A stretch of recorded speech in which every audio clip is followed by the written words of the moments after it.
नमस्कार साथियों, कैसे हैं आप लोग। आशा करती हूँ कि आप सभी लोग अपने अपने घरों में स्वस्थ और मस्त होंगे। मेरे जितने भी सब्सक्राइबर हैं उन सभी लोगों को और जो नए लोग मेरी वीडियो देख रहे हैं उन सभी को नव वर्ष की बहुत बहुत शुभकामनाएं। Happy new year. आपका नया साल शुभ रहे, अच्छा रहे और आप इस 2024 में उन सभी प्रोग्रेस आपकी पूरी हो जो आप इच्छा रखते हैं। साथियों, मुझे बहुत लोगों ने कमेंट किया कि आप सरकारी भूमि पे जो कब्जा होता है उसके बारे में एक वीडियो बनाइए। तो आज मैं उसी वीडियो को लेकर के आई हूँ, उसी विषय को लेकर के आई हूँ। आशा करती हूँ कि आप लोगों को मेरा ये वीडियो पसंद आएगा और आप इसे ज़्यादा से ज़्यादा लाइक शेयर कीजिए। साथ ही साथ अगर आप मेरे चैनल पर नए हैं तो आप मेरे चैनल को सबसे पहले सब्सक्राइब कीजिए। तो आइए साथियों, शुरू करते हैं आज का ये वीडियो। साथियों देखिए, कब्जे के संबंध में कहा जाता है कि जो भी प्राइवेट लैंड होती है या मकान होता है, जो भी प्रॉपर्टी होती है प्राइवेट, उसके संबंध में जो है 12 साल और सरकारी भूमि के संबंध में 30 साल का कब्जा जो है होना अनिवार्य होता है। लेकिन ऐसा कहीं भी किसी भी कानून में नहीं है कि अगर आपने सरकारी ज़मीन पर कब्जा कर लिया। देखिए, आप भी जानते हैं कि सरकार अपना कुछ भी नहीं छोड़ती है और जब हम सरकारी ज़मीन पर कब्जा करते हैं, चाहे हम वहाँ पे 100 साल से भी काबिज हैं, लेकिन हमें वो ज़मीन छोड़नी ही छोड़नी पड़ती है। हाँ, ये ज़रूर हो सकता है कि कुछ नियम ऐसे हैं जो कि आपको तब तक वहाँ पे बनाए रखते हैं जब तक कि आपके संबंध में जो है, उस भूमि के संबंध में आपके पक्ष में जो है फैसला नहीं हो जाता है। जैसे आप सरकारी ज़मीन पे काबिज हैं तो आपका पहले लोअर कोर्ट जाएंगे, फिर अपर कोर्ट जाएंगे, फिर first appeal, second appeal, high court, supreme court, तब तक आप उस ज़मीन में काबिज रह सकते हैं। उसके बीच में आपको कोई भी वहाँ से नहीं हटा सकता है। लेकिन अगर आप ये सोचें कि सरकारी ज़मीन पे हम 100 साल से काबिज हैं, हमारे इसमें कब्जा हो जाएगा, तो साथियों ये कहना और सोचना गलत है। दूसरी बात, अगर आप किसी प्राइवेट लैंड में हैं और उसमें आपका 12 साल का कब्जा है साथियों, तो 12 साल का कब्जा किस तरीके का होना चाहिए। सबसे पहले तो मैं आपको बता दूं कि उन 12 सालों में किसी भी व्यक्ति के द्वारा, यानी कि अगर आप सरकार की भूमि पे हैं तो सरकार के द्वारा, और अगर आप किसी प्राइवेट मकान पे हैं, प्राइवेट प्रॉपर्टी में हैं, तो उस लैंडलॉर्ड के द्वारा जो है बीच में कभी भी आपके खिलाफ कोई भी नोटिस, समन नहीं दिया गया हो या शिकायत आपके खिलाफ दर्ज न की गई। शिकायत का मतलब साथियों ये है कि आप जिस भी व्यक्ति के मकान पे, भवन पे, ज़मीन पे काबिज हैं, उसने कभी भी एसडीएम कोर्ट में आपकी शिकायत न की हो, आपको कोई नोटिस न दिया हो घर खाली करने के लिए, मकान ज़मीन खाली करने के लिए, या फिर आप के थाने में आपके खिलाफ कोई रिपोर्ट न लिखाई गई हो, तब आपका जो है 12 साल का कब्जा कंटिन्यू माना जाता है। ऐसा नहीं है कि आप कंटिन्यू वहाँ पे रह तो रहे हैं, लेकिन बीच बीच में जो है लैंडलॉर्ड के द्वारा जो है आपकी बार बार शिकायत की गई हो, आपको खाली करने की रिक्वेस्ट की गई हो वहाँ के थाने में, एसडीएम कोर्ट में या डीएम के यहाँ जो है आपको खाली करने के लिए कहा, प्रार्थना पत्र दिया गया हो, तो इस तरीके का 12 साल का कब्जा नहीं।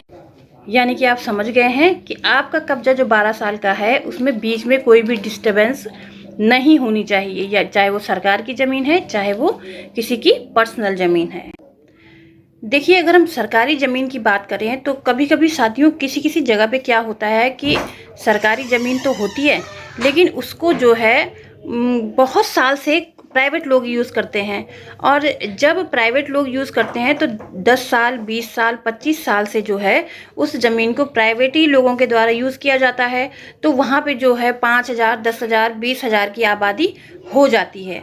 अब उस ज़मीन का प्रयोग सरकार को कब करना होता है, जब सरकार को कोई प्राइवेट स्कूल, अस्पताल या थाना या कोई सरकार का कार्यालय, तो जब सरकार किसी कार्यालय को या अपने किसी प्रॉपर्टी पे जो है कोई सरकारी विभाग खोलने की सोचती है, तो तब सरकार को इतनी बड़ी लैंड की ज़रूरत पड़ती है और वो खाली करवाती है। अब ऐसा नहीं है कि सरकार एकदम से आपको कहेगी कल सुबह जो है हमारी ज़मीन खाली कीजिए, नहीं। सरकार भी आपको 6 महीने का नोटिस देगी, 6 महीने पहले आपको बताएगी कि ये लैंड सरकारी है और आपको इसको खाली करना है। आप 6 महीने के अंदर जो है अपनी रहने खाने की व्यवस्था किसी और स्थान पर कर लें। या फिर किसी किसी स्टेट की सरकार ऐसा भी करती है कि भाई वहाँ पे इतनी बड़ी आबादी में लोग रह रहे हैं इतने सालों से, तो उनको जो है स्थानांतरित कर देती है, यानी कि उस स्थान की बजाय जो है उन्हें कोई और स्थान दे देती है। लेकिन साथियों वो स्थान सरकार अपनी मर्जी से देती है। ऐसा नहीं है कि आप चाहें तो आप शहर में लेना चाहें, आप चाहें तो आप दूसरे शहर में लेना चाहें, ऐसा नहीं है। सरकार के द्वारा एक स्थान निश्चित कर दिया जाता है और उसी स्थान में जो है सभी को स्थानांतरित किया जाता है। साथियों अगर मैं बिहार की बात करूं तो बिहार में ये व्यवस्था पूरी तरीके से लागू होती है कि आप जो सरकारी ज़मीन पे अगर आप काबिज हैं तो आपको जो है उस ज़मीन से हटा करके कहीं और स्थानांतरित कर दिया जाता है। और अगर आप दलित समाज से हैं तो दलित समाज के लिए ये ज़रूरी होता है कि उस ज़मीन के अलावा, या उस ज़मीन मतलब सरकारी ज़मीन जिसमें आप रह रहे हैं उसके अलावा आपका कहीं और ज़मीन नहीं होना चाहिए, कहीं और मकान नहीं होना चाहिए। तो दलित समाज को तो जो है सरकार स्थानांतरित करती ही करती है।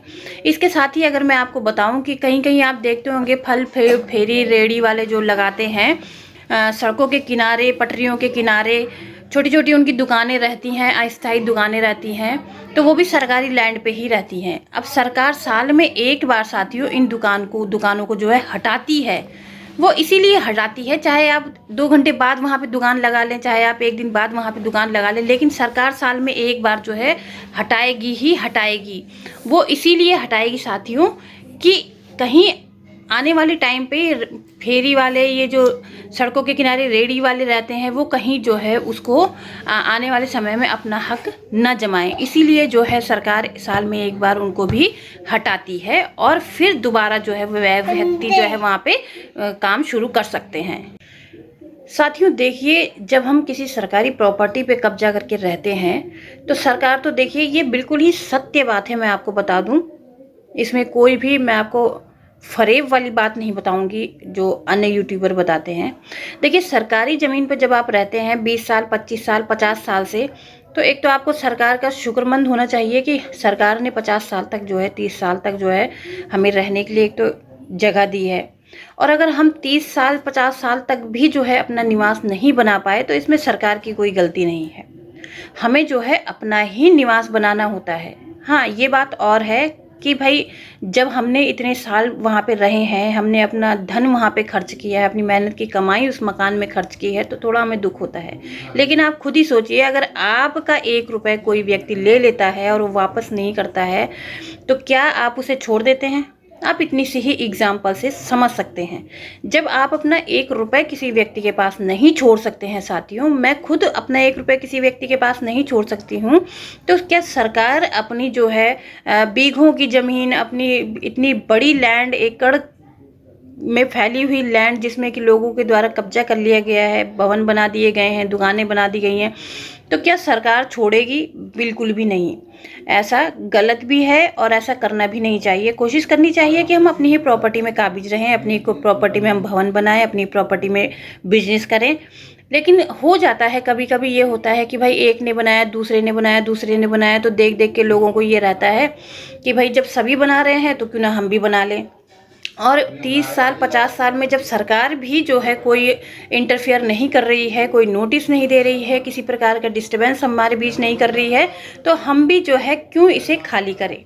तो यही सब सोच एक मनुष्य की रहती है, हम लोगों की रहती है, लेकिन हम ये भूल जाते हैं कि कोई भी व्यक्ति अपनी चीज़ नहीं छोड़ता है साथियों।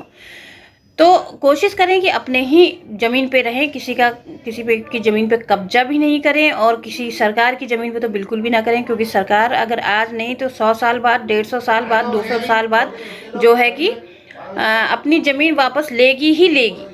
ये तो आप निश्चित तौर पे मान के चलिए। हाँ वो ज़मीन तब तक आपकी है जब तक आप लड़ते रहेंगे कानून से, यानी कि मैंने आपको बताया पहले आप एसडीएम के पास जाएंगे, फिर आप सिविल न्यायालय में जाएंगे, फिर जिला जज के यहाँ जाएंगे, फिर हाई कोर्ट है, फिर सुप्रीम कोर्ट है, फिर फर्स्ट हाई कोर्ट में भी आपकी सिंगल बेंच, डबल बेंच, बहुत सारी सीढ़ियाँ ऐसी होती हैं कि जहाँ आप लड़ते रहते हैं। और जितने साल तक, क्योंकि मैंने आपको बताया पिछली वीडियो में कि सिविल मैटर साथियों ऐसे होते हैं कि जो सदियों सदियों चलते, मतलब पीढ़ी दर पीढ़ी चलते रहते हैं, लेकिन सिविल सूट ख़त्म नहीं होते हैं। तो जब तक आप वो सिविल सूट लड़ते रहेंगे तब तक जो है आप वहाँ पे काबिज रह सकते हैं। तो साथियों ये था आज का मेरा वीडियो सरकारी ज़मीन के बारे में। तो अगर आपको ये विषय पसंद आया हो तो इसे ज़्यादा से ज़्यादा लाइक और शेयर करें। और आप इस संबंध में क्या आपके सवाल हैं, आप मुझे कमेंट के माध्यम से पूछ सकते हैं। मिलते हैं एक नई वीडियो में नई जानकारी के साथ, तब तक के लिए नमस्कार।